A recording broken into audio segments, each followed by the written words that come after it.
오늘 우리에게 주신 말씀은 창세기 2장 4절에서 7절 말씀입니다. 이곳이 천지가 창조될 때에 하늘과 땅의 내력이니 여호와 하나님이 땅과 하늘을 만드시던 날에 여호와 하나님이 땅에 비를 내리지 아니하셨고 땅을 갈 사람도 없었으므로 들에는 초목이 아직 없었고 밭에는 채소가 나지 아니하였으며 안개만 땅에서 올라와 온 지면을 적셨더라. 여호와 하나님이 땅의 흙으로 사람을 지으시고 생기를 그 코에 불어 넣으시니 사람이 생명이 되니라. 아멘. 2026년 새해가 밝았습니다. 오늘 1월 첫 주 예배입니다. 말씀 듣기 전에 우리가 함께 옆사람과 이렇게 인사했으면 좋겠습니다. 옆사람 얼굴을 바라보시면서 환한 미소로 새해 복 많이 받으세요 한번 인사합시다. 예, 새해 복 많이 받으세요. 예, 정말 뭐 여러 가지 복이 있겠지만 1월 첫 주에 다른 곳을 향하지 아니하고 우리의 발걸음이 예배가 있는 곳으로 온 것 자체가 복이 아닐까 싶습니다. 그리고 또 한 가지 복은 2026년을 새롭게 시작하면서 또 창세기라고 하는 새로운 또 우리가 성경을 함께 묵상하게 된 것도 귀한 복이라고 생각합니다. 창세기는 성도님들이 너무나 잘 알고 있는 것처럼 성경 66권 가운데의 첫 번째 책입니다. 한글로는 창세기라고 합니다. 히브리어로는 제가 말씀드리지만 베레시트라고 합니다. 베라고 하는 뜻은 뭐뭐 안에라는 뜻이고 레시트가 시작을 뜻합니다. 그래서 성경을 시작할 때 태초의 그 말 자체가 베레시트입니다. 이것이고 그 다음에 이것을 헬라어로 바꾸면 게네시스가 됩니다. 같은 의미입니다. 그리고 이것을 영어로 바꾸면 G가 J로 바뀌어서 제네시스가 됩니다. 그래서 시중에 흘러다니는 현대차를 보면 창세기가 지나가는구나 그렇게 보면 그 이름이 창세기입니다. 제네시스가 게네시스에서 나왔고 베레시트에서 나왔습니다. 창세기를 묵상하면서 저희들은 가장 먼저 확인해야 될 것이 본문에 무엇이 기록되어 있는가, 그것도 굉장히 중요합니다. 하지만 그것보다 창세기라는 본문을 이해할 때 가장 먼저 이해해야 될 것은 내가 이것을 진짜로 믿음으로 받아들이는가 하는 것입니다. 무엇을? 창세기 1장 1절을 한번 같이 읽어볼까요? 시작. 태초에 하나님이 천지를 창조하시니라. 믿으십니까? 아멘. 예, 이 천지를 창조하셨다라는 것이 믿어질 때에 그 다음부터 성경을 읽을 수 있습니다. 만약에 나는 하나님이 태초에 천지를 창조하지 않으셨다라고 생각하면 읽을 필요가 없습니다. 가장 대표적으로 하나님의 창조와 반대되는 이론이 우리가 너무 잘 알고 있는 진화론입니다. 나는 진화론자다라고 말한다면, 나는 창조를 믿지 않는다 말하면 창세기를 읽을 필요가 없습니다. 이 내용이 무엇이 기록되었던 상관없이 그 사람과는 이 책은 전혀 상관없는 것입니다. 자, 그러면 이 자리에 앉아 계신 분들은 모두 다 창조론을 믿는다라고 확신합니다. 오케이. 자, 그러면 그 전제로 한번 시작해 보겠습니다. 그러면 과연 하나님의 창조를 믿는다는 것은 어떤 창조를 믿는 것일까요? 여기에 의견이 분분합니다. 동의하실지 모르겠지만 제가 한국에서 청년에 자랄 때 전통적으로 창조론을 가르치던 한국 창조과학회에서는 이것을 가르칩니다. 젊은 지구론을 가르칩니다. 젊은 지구론이 뭐냐 하면 한마디로 말하면 이것입니다. 영어가 편한 분들은 밑에 영어를 보시면 됩니다. 지구의 나이를 6,000년 이하로 계산해서 보는 입장을 젊은 지구론이라고 합니다. 저게 왜 나왔느냐? 성경에 기록된 역사를 역추적하니까 창세기의 기간이 6,000년 정도밖에 되지 않더라는 겁니다. 뭐 예를 들면 지금으로부터 2,000년 전에 예수님 태어나셨고, 그로부터 2,000년 전에 어떤 그 북이스라엘과 남유다가 있었고, 그 전에 뭐가 있었고 하다 보니까 성경의 역사를 거슬러 가다 보니까 성경에 기록된 지구의 나이가 6,000살이다. 이렇게 주장하는 젊은 지구론을 가르쳤고 주장했습니다. 저도 그렇게 배웠습니다. 그런데 한 가지 중요한 것은 한국 그 당시 상황 속에서 이 의견을 반대하거나 받아들이지 않으면 마치 진화론자인 것처럼 몰아가던 시절이 있었습니다. 그러니까 정확한 입장을 알지 못하면서 나는 진화론자가 아니야 라는 입장을 대변하기 위해서 젊은 지구론을 옹호하며 이렇게 말을 했던 적이 있었습니다. 그런데 실제적으로 우리가 하나님께서 우리에게 허락하신 과학이라고 하는 도구를 가지고 실제 지구의 나이를 계산해 보니 저거는 말이 안 되더라는 것입니다. 저는 그리고 저희 교회는 개혁주의적 입장으로 교회를 세워가는 교회입니다. 개혁주의적 입장이 뭐냐면 하나님의 말씀을 근거로 진리를 선포하는 교회가 개혁주의입니다. 그러면 과연 개혁주의적 입장에서도 저기 기록된 젊은 지구론을 합당한 우리의 것으로 받아들이는가? 제가 연구해보고 조사해본 결과 그렇지 않았습니다. 저기에 기록된 젊은 지구론과는 조금 다른 입장을 취합니다. 두 가지 입장이 있는데 첫 번째 입장이 뭐냐 하면 성년 창조론입니다. 무슨 말이냐 하면 지구의 나이는 6천년이 아니다. 실제로 과학적으로 허블 상수를 통해서 2015년에 과학자들이 만들었던 허블 상수를 통해서 만환경으로 우주를 조사해보니 그 광년의 계산을 계산해보니 현재 지구의 우주의 나이가 137.87억 년 플러스 마이너스 0.2 오차 사이로 2015년에 계산이 되었습니다. 그래서 개혁주의적 입장에서는 지구의 나이는 그것이 맞다. 그러나 하나님께서 지구를 창조하실 때, 우주를 창조하실 때 이미 그 나이대가 되도록 창조하셨다라는 입장이 성년 창조론입니다. 이렇게 주장하는 입장이 하나 있고요. 두 번째 입장은 이것입니다. 간격 이론입니다. 이게 무슨 말이냐면 하나님께서는 창세기 1장 1절에서 우리가 아는 것처럼 천지를 창조하셨다. 그러나 1장 1절과 1장 2절 사이에는 엄청나게 긴 수십억 년이라는 시간적인 간격이 지나갔고 그것이 지금 우리가 바라보는 우주의 형태가 되었다라고 주장하는 이론이 간격 이론입니다. 그리고 방금 우리 개혁주의에서 주장하는 그 두 가지 이론이 포함하는 것이 뭐냐 하면 과학을, 사이언스를 하나님의 창조의 영역으로 인정한다라는 것입니다. 결코 하나님께서는 그 과학이라는 것이 어떤 진화론의 산물이 아니라 하나님께서 우리에게 선물로 허락하신 하나의 영역이라는 것입니다. 그것을 그대로 인정한 상태에서 계산을 하다 보니 저런 이론이 나왔다. 이것이 바로 개혁주의적 입장에서 바라보는 창조론입니다. 그런데 진짜 중요한 것은 오늘 저희들이 살펴볼 창세기라는 책이 과학 서적이 아니라는 것입니다. 이걸 보고 뭐 과학이 어떻고 이렇게 그런 목적으로 하나님께서는 창세기를 주신 것이 아닙니다. 하나님께서 창세기를 우리에게 주신 목적은 대상자가 누구인지를 보면 됩니다. 창세기 대상자가 누구냐면 출애굽한 이스라엘 백성들입니다. 누가 기록했느냐?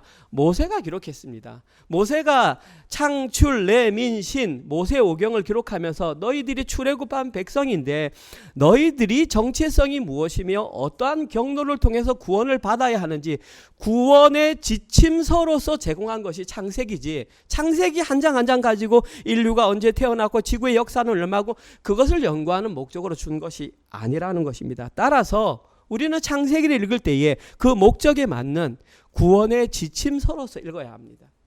오늘 본문은 그 구원의 지침서 가운데의 한 가지 내용, 오늘 말씀의 제목입니다. 인간의 두 가지 한계가 기록되어 있습니다. 오늘 본문에는 인간의 두 가지 한계가 기록되어 있습니다. 따라서 오늘 본문을 통해서 인간의 두 가지 한계는 무엇이며 지금 이 시대를 살아가는 우리에게는 그 한계가 어떤 영향이 있는지, 우리의 구원과는 어떤 관계가 있는지 한번 천천히 살펴보겠습니다. 먼저 첫 번째 내용입니다. 주보를 보시면 인간의 첫 번째 한계가 창세기 2장 4절에서 7절에 나와 있습니다.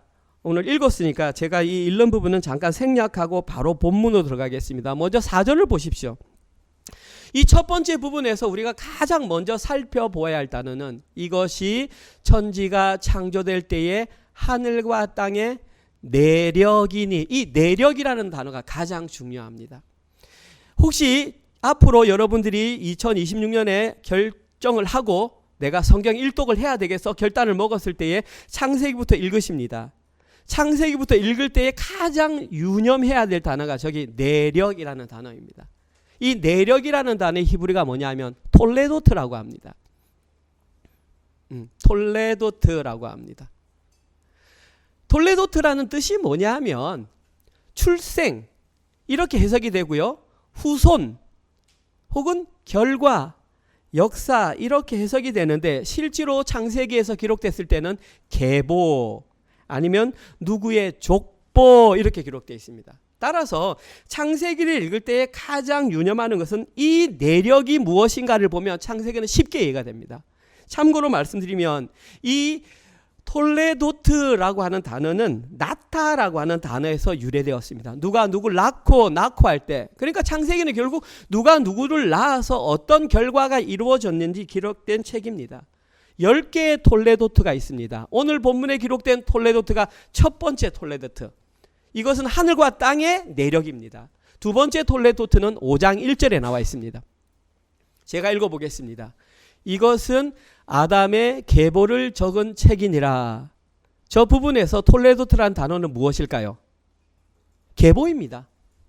다른 말로 말하면 족보입니다. 이것이 아담의 계보이니라, 아담의 족보이니라. 원어를 보면 톨레도트라고 되어 있습니다. 이것이 무려 10개나 있습니다. 한번 찾아보십시오. 이것은 이삭의 족보이니라, 이것은 에서의 족보이니라, 이것은 이스마엘의 족보이니라, 이것은 셈의 족보이니라, 이것은 데라의 족보이니라. 10개 나와 있습니다.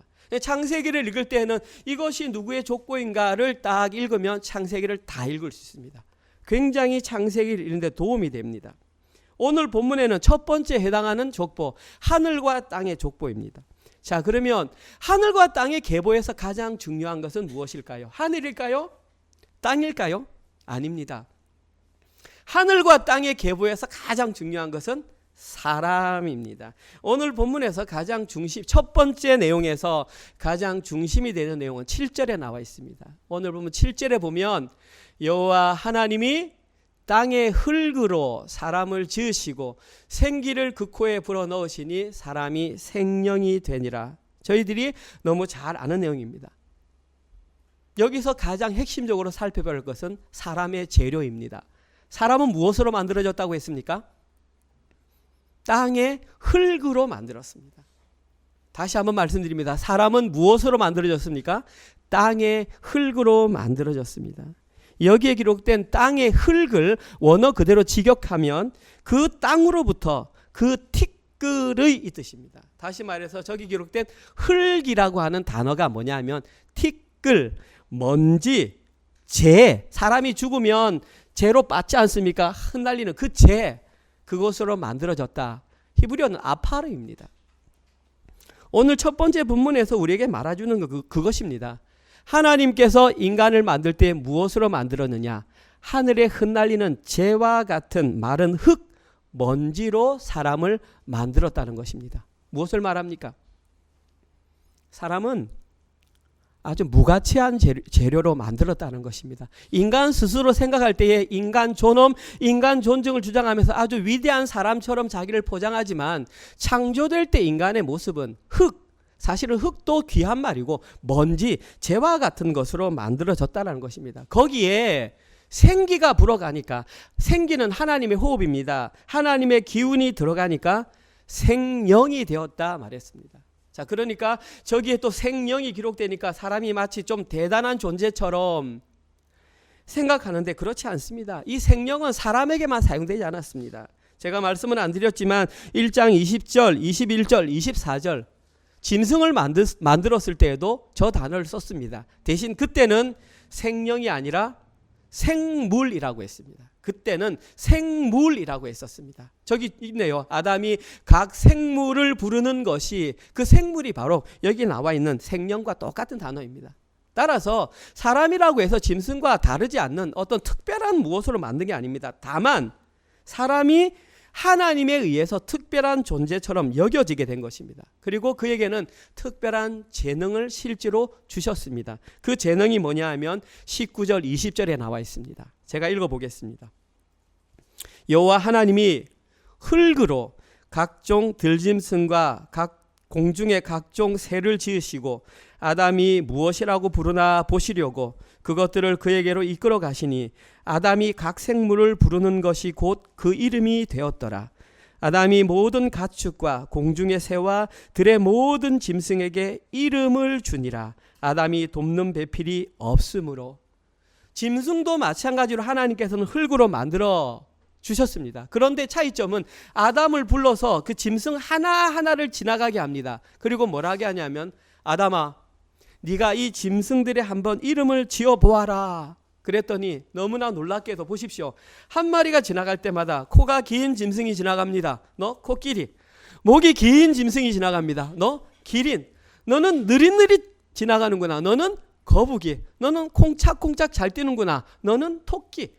뭐 생각도 안 합니다. 그냥 순간적으로 지나가면 이름이 차차착 합니다. 한 12개 같으면 하겠죠. 여기에 지금 결혼하신 분들 계시죠. 그리고 자녀를 낳으셔서 가장 먼저 한 일이 뭡니까? 이름을 지어주는 거지 않습니까? 저는 제 아들 둘이 제가 이름을 지었습니다. 그런데 고민을 하고 기도를 하고 정말 고심해서 이름을 지었습니다. 그런데 아담은 그렇게 안 합니다. 지나가면 다 이름입니다. 참고로 말씀드리면 지금 이 시대에 이 땅에 존재하는 어류가 3만 종류가 넘습니다. 그 3만 종류 이름을 다 지었습니다. 뭐 등등 갈치, 꽁치, 먼치, 그 다음에 지금 이 땅에 존재하는 조류가 10,000종류, 파충류가 10,000종류, 포유류가 6,600종이 넘습니다. 그 모든 이름을 누가 지었느냐? 아담이 한날에 그냥 지나갈 때 다 지었습니다. 이것은 어마어마한 초능력입니다. 하나님께서는 아담이 스스로를 신이라고 착각할 정도의 능력을 주셨습니다. 자, 그러면 아담에게는 어떻게 이러한 능력이 들어가게 되었을까요? 이유는 아담의 창조의 비밀에 있습니다. 창세기 1장 26절 28절입니다. 아담은 다른 짐승과 다르게 이렇게 창조가 되었습니다. 하나님이 이르시되 우리의 형상을 따라, 우리는 삼위일체 하나님을 말합니다. 우리의 형상을 따라 우리의 모양대로 우리가 사람을 만들고 그들로 바다의 물고기와 하늘의 새와 가축과 온 땅과 땅에 기는 모든 것을 다스리게 하자 하시고, 하나님이 자기 형상 곧 하나님의 형상대로 사람을 창조하시되 남자와 여자를 창조하시니라. 하나님이 그들에게 복을 주시며 하나님이 그들에게 이르시되 생육하고 번성하여 땅에 충만하라. 땅을 정복하라. 바다의 물고기와 하늘의 새와 땅에 움직이는 모든 생물을 다스리라 하시니라. 하나님께서는 사람을 창조하실 때에 어떤 기준을 만드셨냐 하면 우리의 형상대로 우리의 모양대로 삼위일체 하나님의 모양대로 만들었다. 그러니까 옆 사람 얼굴 한번 보십시오. 하나님이 이렇게 생기셨구나. 아닙니다. 참 재밌죠. 옆 사람은 본 사람이 한 사람도 없습니다. 잘하셨습니다. 그 모양으로 지으신 게 아닙니다. 지금 말하는 것은 외모를 말하는 게 아니라 여기서 말하는 하나님의 형상은 삼위일체 하나님의 사고, 삼위일체 하나님의 감정, 삼위일체 하나님의 지적 능력, 영적 교제 능력, 하나님의 선, 정의, 사랑의 성품이 닮았다라는 것을 우리의 형상대로 했다라는 것입니다. 다시 말해서 하나님이 가지신 그 고귀한 성품들이 사람 속에 그대로 들어가 있는데 그 중에 하나의 여파로 지적인 능력이 들어가 있었다라는 것입니다. 분명하게 짐승들과는 확실하게 구별되는 특별한 능력이 타락하기 전 아담에게 있었다라는 것입니다. 그런데 그 능력이 타락한 이후에 다 사라져 버렸습니다. 타락하기 전에 하나님께서는 그것으로 만물을 다스리라고 해서 이것들을 지배하고 통치하고 이것이 아닙니다. 여기 다스리라라는 말의 의미에는 배려하다라는 뜻이 있습니다. 그들을 잘 이렇게 질서를 만들어서 통제 가운데에 그들을 배려하며 그들을 이끌어 가라라는 그런 의미가 포함되어 있습니다. 그리고 그 권한의 일부로 주어진 것이 이름을 지어주는 지적 능력이었습니다. 그 능력 말고도 아마 많은 능력이 있었을 것입니다. 이러한 상상력을 가지고 요즘 이 시대에 드라마나 영화에서 가장 많이 등장하는 것이 슈퍼 히어로가 등장하지 않습니까? 어벤져스가 등장해서 어떤 사람은 힘을 갖고 어떤 사람은 쭉 하면 막 이런 거미의 능력을 갖고 어떤 사람은 날고 막 요즘에는 외국 영화뿐만 아니라 한국의 드라마에도 슈퍼 히어로가 등장해서 최근에 방영하는 드라마에 어떤 사람은 돈을 가지니까 힘이 세지는 사람이 요즘 드라마에 등장하더라고요.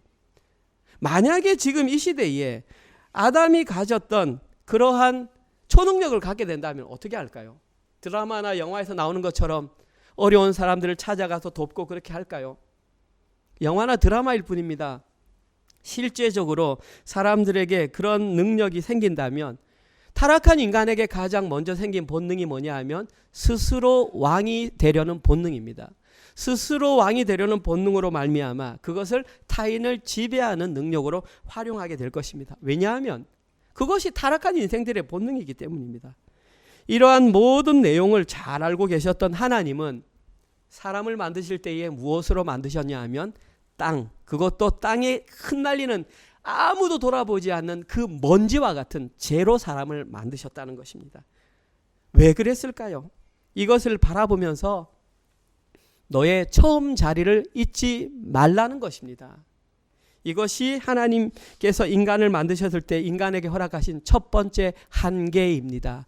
첫 번째 한계가 뭐냐 하면 저기 나와 있는 대로 너가 땅의 먼지로 만들어진 연약한 존재라는 것을 기억하라는 것입니다. 인간의 첫 번째 한계, 인간은 아무리 귀한 능력을 가지고 있어도 땅의 먼지로 만들어진 연약한 존재입니다. 이것이 오늘 본문이 우리에게 가르쳐주는 첫 번째 인간의 한계입니다.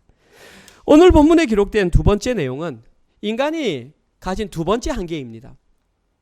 오늘 본문 8절에서 17절 제가 다시 한번 읽어보겠습니다. 우리가 읽지 않았기 때문에 천천히 따라와 주십시오. 여호와 하나님이 동방의 에덴의 동산을 창설하시고 그 지으신 사람을 거기 두시니라. 여호와 하나님이 그 땅에서 보기에 아름답고 먹기에 좋은 나무가 나게 하시니 동산 가운데에는 생명나무와 선악을 알게 하는 나무도 있더라. 강이 에덴에서 흘러나와 동산을 적시고 거기서부터 갈라져 네 근원이 되었으니 첫째의 이름은 비손이라. 금이 있는 하윌라 온 땅을 둘렀으며 그 땅의 금은 순금이요 그곳에는 베델리엄과 호마노도 있으며 둘째 강의 이름은 기혼이라. 구스 온 땅을 둘렀고 셋째 강의 이름은 hit데겔이라. 아스르 동쪽으로 흘렀으며 넷째 강은 유브라데더라. 여호와 하나님이 그 사람을 이끌어 에덴 동산에 두어 그것을 경작하며 지키게 하시고 여호와 하나님이 그 사람에게 명하여 이르시되 동산 각종 나무의 열매는 네가 임의로 먹되 선악을 알게 하는 나무의 열매는 먹지 말라. 네가 먹는 날에는 반드시 죽으리라 하시니라. 두 번째 부분에서 저희들이 가장 먼저 알 수 있는 것은 8절입니다. 8절에 기록된 내용 그대로 하나님께서는 동산에 에덴이라고 하는 동산을 창설하시고 그 지으신 사람을 거기에 두셨다. 이것이 이 본문에서 가장 중요한 내용입니다. 특별히 저기에 기록된 동산이라고 하는 단어가 히브리어 깐이라고 합니다. 이 깐이라는 뜻이 뭐냐 하면 울타리가 쳐져 있는 정원이라는 뜻입니다. 다시 말해서 에덴 동산은 확 펼쳐진 어떤 곳이 아니라 조금 이렇게 다른 사람들이나 다른 존재가 들어오지 못하도록 뭔가 둘러싸여 있는 그런 곳이라는 것을 알 수 있습니다. 쉽게 말하면 그곳에는 하나님의 특별한 보호의 손길이 있어서 다른 지역과 구별되는 어떤 지역을 따로 만드셨다. 그리고 그곳에 사람을 들어가게 하셨다. 그러면 그곳은 구체적으로 어떤 곳이냐? 10절 이하에 보시면 잘 나와 있습니다. 오늘 보면 10절 이하에 보면 4개의 강이 나옵니다. 첫 번째 강의 이름이 비손입니다. 비손이라는 뜻은 흩어지다. 강이 아마 흩어졌나 봅니다. 두 번째 강의 이름은 기혼입니다. 기혼이라는 뜻은 넘쳐 흐르다. 강이 자주 범람을 했나 봅니다. 세 번째 강의 이름은 hit데겔입니다. 이 hit데겔이라는 것은 지금 현재 현존하는 티그리스 강을 말합니다. 티그리스 강의 특징이 이름이 뭐냐면 화살처럼 빠르게 흐르다. 아마 물에 이 흐르는 유속이 빨랐나 봅니다. 네 번째 이름은 유브라데 강입니다. 유브라데의 뜻은 솟아오르다 이런 뜻입니다. 아무튼 그 에덴 동산에서 발원하여서 흐르는 4개의 강이 있다라는 것으로 보아서 에덴 동산이라는 것이 그냥 우리가 알고 있는 어떤 자그마한 봉우리의 동산, 성도님들이 아시는지 모르겠지만 지금 저 세븐힐역 옆에 우리 교회에서 가는 자그마한 동산이 있습니다. 그리고 우리 아이들은 1시 20분부터 저기에 나가서 놀이터에 놀다가 그 동산에 올라갑니다. 그 동산의 이름이 바로 에덴 동산이라고 그냥 지었습니다. 자기들끼리. 우리 아이들이 에덴 동산 가자 그럽니다. 그런데 성경에 나오는 에덴 동산은 그것보다 상상할 수 없는 어마어마하게 크고 넓은 지역이라고 보아야 합니다. 지금 그 지역을 하나님께서 사람에게 주셨는데 가장 큰 특징이 뭐냐 하면 모든 나무를 다 먹게 했다라는 것입니다. 9절. 오늘 본문 9절. 여호와 하나님이 그 땅에서 보기에 아름답고 먹기에 좋은 나무가 나게 하시니 사람들로 하여금 다 먹게 했습니다. 아담밖에 없었으니까 아담으로 하여금 마음껏 먹게 했었습니다. 결론적으로 오늘 본문에서 말하고 있는 에덴 동산은 지금 이 시대의 말로 쉽게 말해서 사람이 살기에 가장 최적화된 장소. 그래서 많은 사람을 그곳을 파라다이스라고 부릅니다. 많은 역사 유래이르로 많은 사람들은 파라다이스를 상징하면 에덴 동산이 그와 같을 것이다 그렇게 합니다. 그런데 이 동산에서 가장 중요한 특징은 거기에 있는 두 종류의 나무입니다. 오늘 본문에 보면 두 종류의 나무가 있다고 했습니다. 첫 번째 나무의 이름은 생명나무, 두 번째 나무의 이름은 선악을 앞절입니다. 선악을 알게 하는 나무. 방금 그 구절입니다. 구절이 몇 절이죠? 첫 번째 나무가 생명나무고 두 번째 나무가 선악을 알게 하는 나무입니다. 학자들이 연구합니다. 그럼 도대체 여기 기록된 생명나무가 무엇인가라고 하는데 이 생명나무가 정확하게 무엇인지 아는 사람은 이 세상에 없습니다. 왜냐하면 그때 살아본 사람이 없기 때문에. 그래서 많이 연구합니다. 종교개혁자 루터는 이렇게 말했습니다. 이 생명나무는 타락하기 전 아담이 마음껏 따먹고 활력을 얻었던 나무. 루터는 그렇게 생각했습니다. 저 생명나무를 따먹으면서 아마 아담은 새롭게 힘을 얻어서 이름이 생명나무가 아닐까. 루터의 생각입니다. 맞을 수도 있고 틀릴 수도 있습니다. 아무튼 이 생명나무가 우리에게 의미하는 것은 요한복음 6장에 나오는 나는 하늘에서 내려온 살아있는 떡이니 예수 그리스도를 상징하는 것만은 분명하다는 사실입니다. 다음으로 여기 등장하는 두 번째 나무는 선악을 알게 하는 나무입니다. 선악을 알게 하는 나무를 줄여서 우리는 선악과 나무입니다.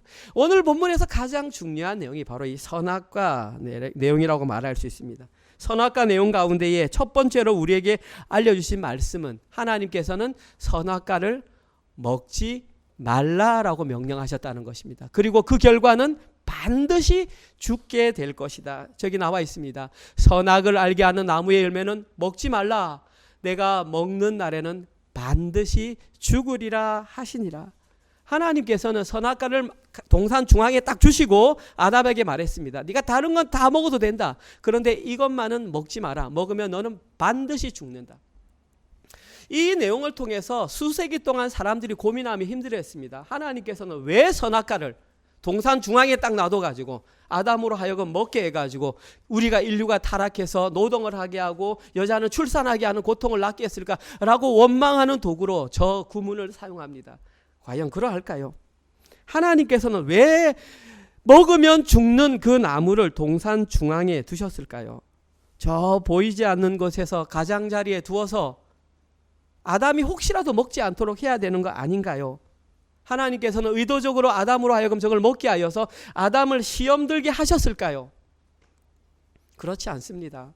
하나님께서는 그 누구도 시험하지 않습니다. 구약시대의 인류 최초의 인류인 아담으로부터 마지막 사람까지 하나님은 그 누구도 시험하지 않습니다. 하나님께서 동산 중앙에 저 나무를 두셨던 이유는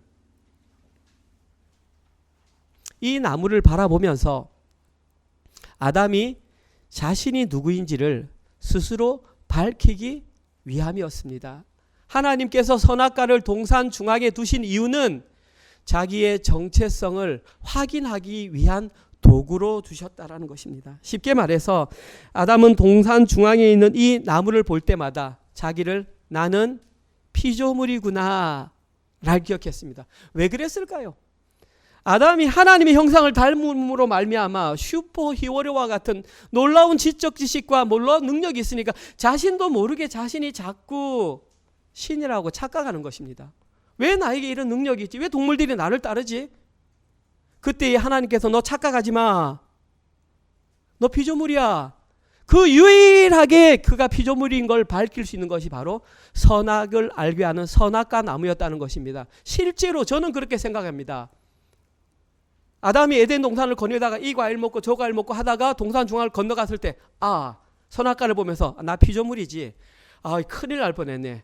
또 지나가다가 그 다음날 지나가다가 나 피조물이지. 그렇게 했을 것으로 저는 확신합니다. 왜냐하면 자신에게 능력이 너무 많으니까 자꾸 자신의 존재를 잊어버릴 수 있다는 것이요. 마치 이 시대의 인류가 그러한 것처럼. 과학이 너무 발달하다 보니까 사람들이 모든 사물을 자기 스스로 통제한다고 생각하니까 마치 신으로 착각합니다. 하나님께서는 틀림없이 아담에게 그것을 빠지지 않도록 자신의 정체성을 확인하는 도구로 선악과를 주셨던 것입니다.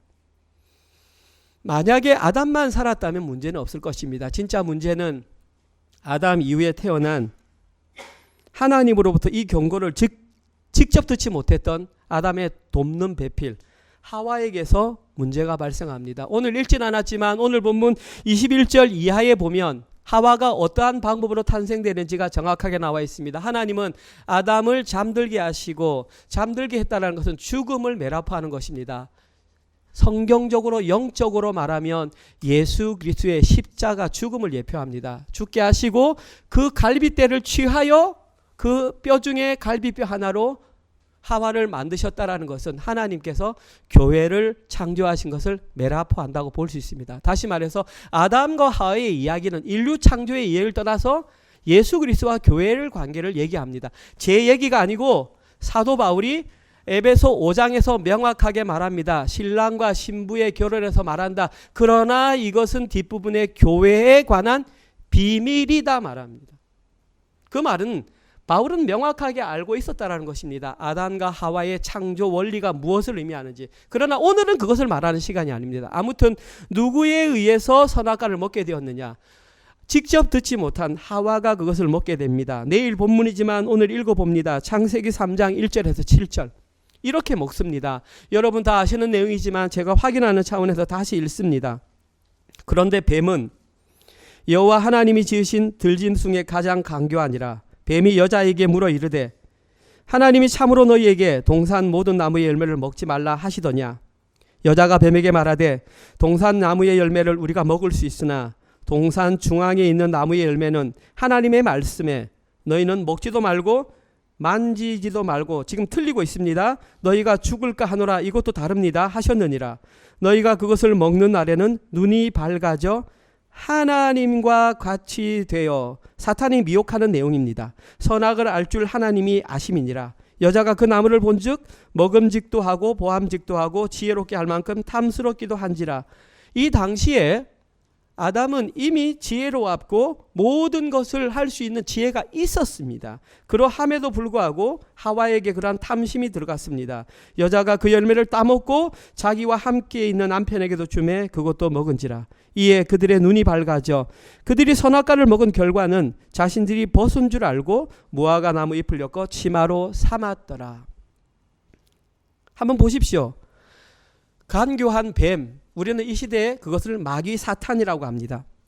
누구를 찾아갔는지 한번 보십시오. 날마다 동산 중앙을 지나가면서 선악과를 보면서 나는 피조물이지 알았던 아담을 찾아가지 않았습니다.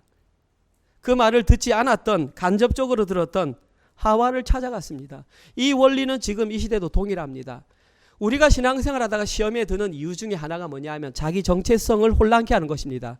사탄은 지금 이 시대에도 자기 정체성이 분명한 사람은 잘 찾아오지 않습니다. 시험이 와도 나 피조물이지, 나 원래 부족하잖아 하는데 자기 정체성이 불분명한 아리까리한 사람 찾아와가지고 이런저런 미혹하면 혹 넘어간다는 것입니다. 그 당시 역사하던 그 사단의 역사가 지금 이 시대의 역사하는 사단의 역사와 분명합니다. 사단의 역사를 막고 싶습니까? 정체성을 확실히 하십시오.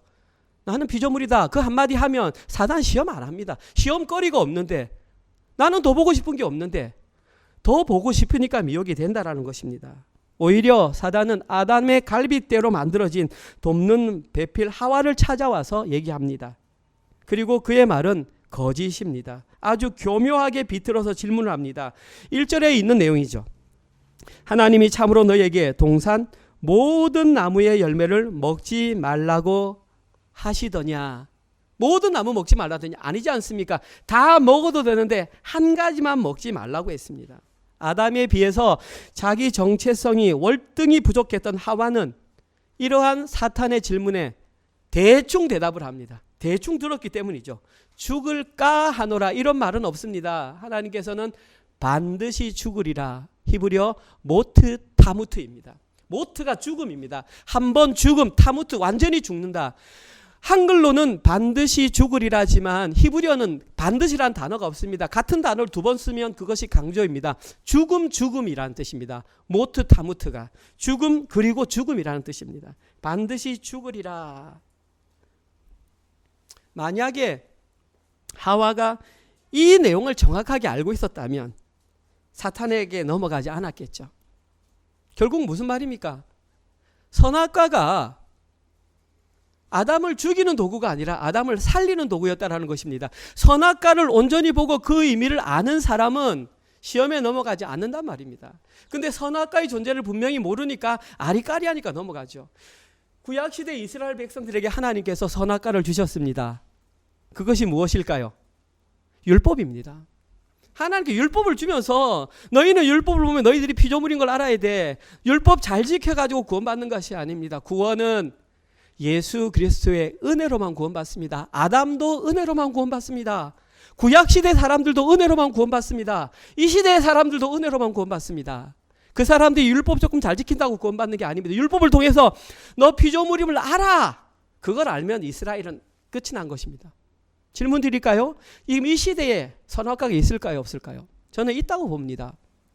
분명하게 있다고 봅니다. 각자마다 다르겠지요. 저는 성도님들에게 만약에 지금 이 시대의 선악과가 무엇이냐고 저에게 묻는다면 저는 이 시대의 선악과는 주일 성수와 11조라고 저는 생각합니다. 저는 개인적으로 생각합니다.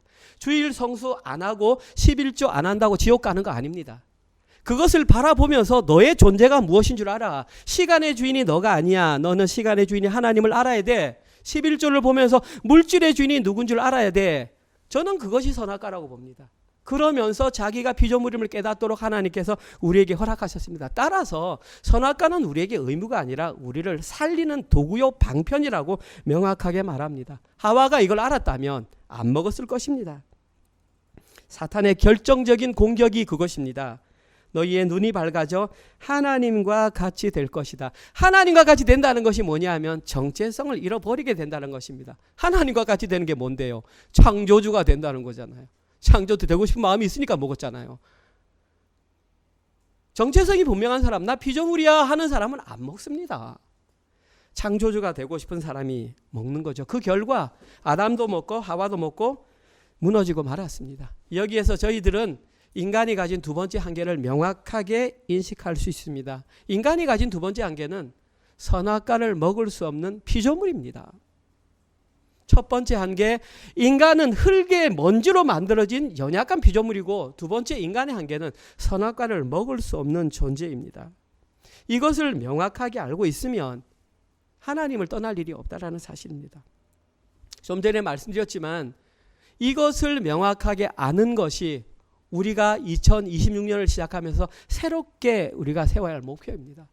나는 나의 한계를 알고 있는가? 오늘 본문은 우리에게 그것을 다시 한 번 더 새롭게 확인시켜 주고 있는 것입니다. 오늘 설교를 마무리하겠습니다. 오늘은 2026년 새해를 맞이하는 첫 번째 주일입니다. 사랑하는 성도님들은 새해를 맞이하면서 어떤 계획을 세우셨습니까? 이 땅을 살아가는 거의 대부분의 사람들은 자기의 목표를 세울 때에 내 한계가 이것이니 이 한계점을 보완하기 위한 계획을 세웁니다. 나는 작년에 책을 많이 못 읽었으니까 책을 좀 많이 읽어야겠다. 작년에 내가 운동을 많이 못했으니까 운동을 해야겠다. 작년에 돈을 많이 못 모았으니까 올해는 돈을 많이 모아야겠다. 그리고 올해 목표 3만 불, 운동 몇 시간. 나쁘지 않습니다. 저는 그것을 나쁘게 보고 싶지는 않습니다. 다만 하나님 나라의 백성으로 이 땅을 살아가는 사람들은 그들이 세우는 것과는 계획이 좀 달라야 한다고 저는 생각을 합니다. 물론 그런 계획이 있으면 좋겠지만 우리는 그들과는 다른 가치관으로 살아가는 이 시대의 하나님 나라의 백성입니다. 하나님 나라의 백성들은 그들과 다른 구별된 계획을 세워야 합니다. 저는 오늘 본문이 그 기준을 세우는 가장 확실한 기준점이라고 생각합니다. 여기서부터 출발해서 기준 목표를 세워야 합니다. 첫 번째, 같이 한번 읽어볼까요? 시작. 자신이 흙으로 만들어진 깨어지기 쉬운 연약한 존재라는 것을 인정하는가? 이 인정하는가라는 바탕 속에서 우리의 목표가 세워져야 합니다. 두 번째, 같이 읽어볼까요? 시작. 자신이 선악과를 먹을 수 없는 피조물이라는 것을 인정하는가? 이 두 가지 전제하에 목표가 세워져야 합니다. 재밌는 게 뭔 줄 아십니까? 이 세상에서 가장 힘든 것이 이것을 인정하는 것입니다. 왜냐하면 자기가 목숨처럼 여겨왔던 자존심을 내려놓아야만 저걸 인정할 수 있기 때문입니다. 다른 사람들 앞에서 내보이기 싫은, 나만의 감추고 싶은 그것이 우리를 지켜왔다고 생각하는 그 자존심, 그것을 붙들고 있는 사람은 자신이 피조물이라는 것을 인정 못합니다. 말은 합니다. 근데 실제로는 그렇게 못합니다. 구원을 받기 위해서 교회는 나오지만 실제 삶에서는 저것을 인정 못합니다. 그래서 어쩌면 쉬워 보이지만 이것이 인생에서 가장 힘든 결단일 수 있다는 것입니다. 그런데 중요한 것은 이 결단을 하지 않으면 구원자를 만날 수 없습니다. 내가 창조자인데 구원자가 왜 필요합니까? 우리가 구원자를 만나기 위해서는 자신이 먼지로 만든 연약한 피조물임을 인정할 때에 우리는 구원자를 만날 수 있습니다. 그리고 이것이 우리가 2026년에 세워야 할 가장 첫 번째 목표. 나는 피조물로서 구원자가 필요한 존재이며 그 구원자를 내가 만났는가? 만났다면 어떠한 삶을 살아내야 하는가? 이것이 우리가 세워야 할 첫 번째 목표이고, 사도 바울은 그 목표를 뭐라고 했냐면 새로운 피조물이다. 고린도후서 5장 17절에서 그렇게 말했습니다. 보십시오. 피조물이랍니다. 피조물인데 다른 피조물. 세상 사람들과 다른 새로운 피조물, 예수 그리스도를 나의 왕으로 영접한 새로운 피조물이라는 것입니다. 새로운 피조물들은 다른 삶을 살아야 합니다. 그런 삶을 살기 위해서 2026년 저희들은 이 목표를 향해 달려갈 것입니다. 2026년 앞에 표도 있고 아마 띄워주실 텐데 한번 같이 읽어봅시다. 시작. 소망 중에 즐거워하며 환난 중에 참으며 기도에 항상 힘쓰는 교회. 이런 교회를 세워가는 것이 우리의 목표입니다.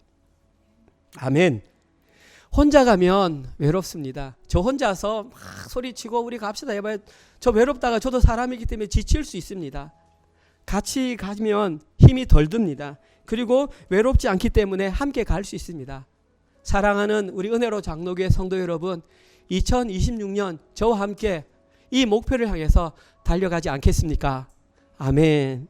이번 한 주간 동안도 자신이 흙으로 빚어진 선악과를 먹을 수 없는 피조물에 불과하다는 것을 인정하시고 예수님을 만나서 새로운 피조물이 되어 세상과 다른 선택을 하며 살아가시는 모든 분들 되시기를 주님의 이름으로 축원드립니다. 아멘. 주님 감사합니다. 저희들에게 2026년 새해를 창세기 말씀으로 시작하게 하시니 감사합니다. 창세기에는 참으로 많은 이야기들이 기록되어 있지만 저희들이 가장 먼저 중요하게 알아야 할 내용은 우리가 어떤 존재인지를 밝히 아는 것입니다. 하나님께서는 오늘 본 말씀을 통해 우리가 흙의 먼지로 만들어진 연약한 존재임을 알려주셨습니다. 또한 하나님께서는 우리는 선악과를 먹을 수 없는 피조물임을 알려주셨습니다.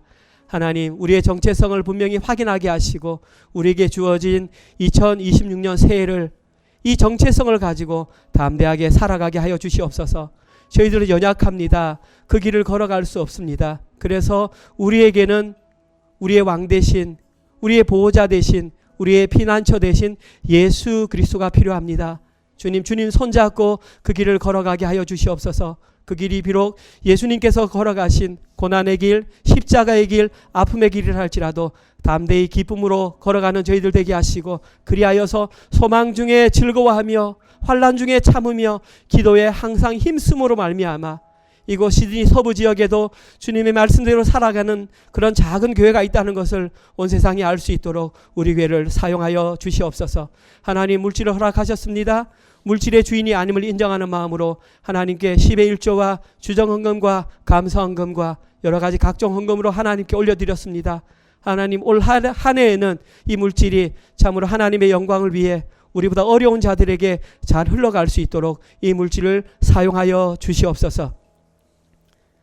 이제는 우리 주 예수 그리스도의 은혜와 하나님의 사랑하심과 성령님의 위로 교통 감화 깨닫게 하심이 자신의 정체성을 온전히 깨달아 우리에게 주어진 1년 365일 모든 시간을 하나님 절대 의존적인 존재로 살아가기로 결단하는 사랑하는 모든 은혜로 교회 성도들 머리 위에와 사랑하는 우리의 자녀들 머리 위에, 그리고 지금 이 시간에도 세계 곳곳에 흩어져서 주의 복음을 증거하시는 사랑하는 선교사님들과 그들의 사역과 그들의 자녀들 머리 위에 지금부터 영원토록 함께 있을지어다. 아멘.